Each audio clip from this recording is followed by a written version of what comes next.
আসসালামু আলাইকুম প্রিয় শিক্ষার্থীরা। তো এই ভিডিওর মাধ্যমে তোমাদের জানাবো যে তোমরা যারা 24 সালে এসএসসি পরীক্ষা দিয়েছো 26 মে থেকে তোমাদের কিন্তু কলেজ ভর্তির কার্যক্রমটা শুরু হচ্ছে বা 26 তারিখ থেকে তোমাদের কলেজ ভর্তি শুরু হচ্ছে।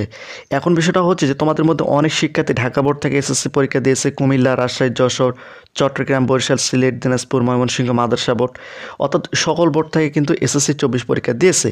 এখন বিষয়টা হচ্ছে তোমরা যে বোর্ড থেকে এসএসসি পরীক্ষা দাও না কেন, প্রত্যেকটা কলেজ সর্বনিম্ন কত জিপিএ পয়েন্ট নির্ধারণ করছে সেটা কিন্তু আমি তোমাদের এই ভিডিওর মাধ্যমে জানাবো। সেটা তোমরা কিভাবে দেখবে, অর্থাৎ তুমি যে কলেজটায় ভর্তি হতে চাচ্ছ সেই কলেজটাই সর্বনিম্ন ভর্তি হওয়ার জন্য কত জিপিএ পয়েন্ট নির্ধারণ করছে সেটা তোমরা কিভাবে দেখবে বা সেটা তুমি কিভাবে দেখবে এই ভিডিওর মাধ্যমে তোমাদের জানাবো। তো এটা হচ্ছে একাদশ শ্রেণী ভর্তি হওয়ার নতুন ওয়েবসাইট। এই ওয়েবসাইটের মাধ্যমে কিন্তু তোমাদের একাদশ শ্রেণীতে ভর্তি হতে হবে। এখন বিষয়টা হচ্ছে যে এই ওয়েবসাইটের মাধ্যমে একাদশ শ্রেণী ভর্তি হতে হলে তোমাদের 3টি কাজ করতে হবে। এক নম্বর হচ্ছে এই ওয়েবসাইটে আবেদন করার জন্য তোমাদের সর্বপ্রথম একটা প্রোফাইল বা অ্যাকাউন্ট তৈরি করতে হবে। তো অ্যাকাউন্ট কীভাবে তৈরি করতে হয় এই বিষয়ে অতি শীঘ্রই ভিডিও আপলোড করে দেওয়া হবে।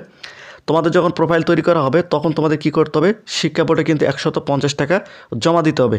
সেটা তোমরা আবার কীভাবে জমা দিবে এই ওয়েবসাইটের মাধ্যমে এটাও কিন্তু আমরা ভিডিও আপলোড করবো অতি শীঘ্রই। তোমরা অবশ্যই চ্যানেলটিকে সাবস্ক্রাইব করে রাখো। যখন তোমাদের 150 টাকা শিক্ষা বোর্ডে জমা দেওয়া হয়ে যাবে তারপরে কিন্তু তোমাদের সর্বনিম্ন 5টি থেকে সর্বোচ্চ 10টি কলেজে ভর্তির জন্য চয়েস দিতে পারবে। সেটা তোমরা কীভাবে দেবে সেই বিষয়েও কিন্তু আমরা ভিডিও আপলোড করে দিব।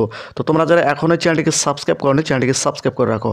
তো বিষয়টা হচ্ছে যে তোমরা কোন বোর্ড থেকে এসএসসি পরীক্ষা দিয়েছো সেটা বিষয় না, তোমরা কোন বোর্ডের আন্ডারে কলেজগুলোতে ভর্তি হতে চাচ্ছ বা কোন কলেজগুলোতে তোমরা ভর্তি হতে চাচ্ছ সেই কলেজটা সর্বনিম্ন কত জিপিএ পয়েন্ট নির্ধারণ করছে, সেই কলেজটায় কত পার্সেন্ট মানবিক বিভাগ থেকে, বিজ্ঞান বিভাগ থেকে এবং ব্যবসায়িক বিভাগ থেকে শিক্ষার্থী ভর্তি নেবে সেটা তোমরা কিভাবে দেখবে।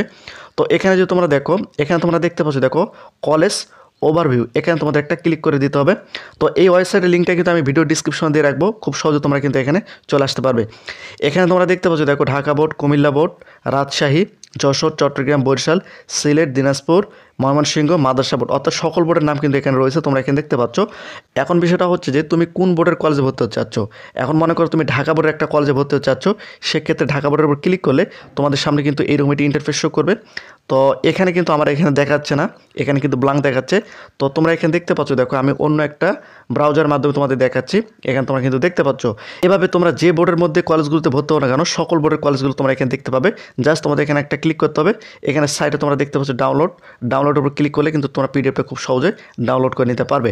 ডাউনলোড করে নেওয়ার পর কিন্তু তোমাদের এখানে কলেজটা খুঁজে বের করতে হবে যে কোন কলেজটা তুমি ভর্তি হতে চাচ্ছ, সেই কলেজটা কোন থানার মধ্যে রয়েছে, কোন ডিস্ট্রিক্টের মধ্যে রয়েছে এবং কলেজের নাম কি সেগুলো কিন্তু তোমরা খুব সহজে দেখে নিতে পারবে। এখানে মাদ্রাসা বোর্ড সহ সকল বোর্ডে রয়েছে। তোমরা কিন্তু এখান থেকে ডাউনলোড করে, যেহেতু তোমাদের হাতে এখনো 2 দিন সময় রয়েছে, তুমি কোন কলেজটায় ভর্তি হতে চাচ্ছ, যে কলেজটায় ভর্তি হতে চাচ্ছ সেই কলেজের সকল তথ্য তোমরা এখান থেকে খুব সহজে দেখে নিতে পারবে।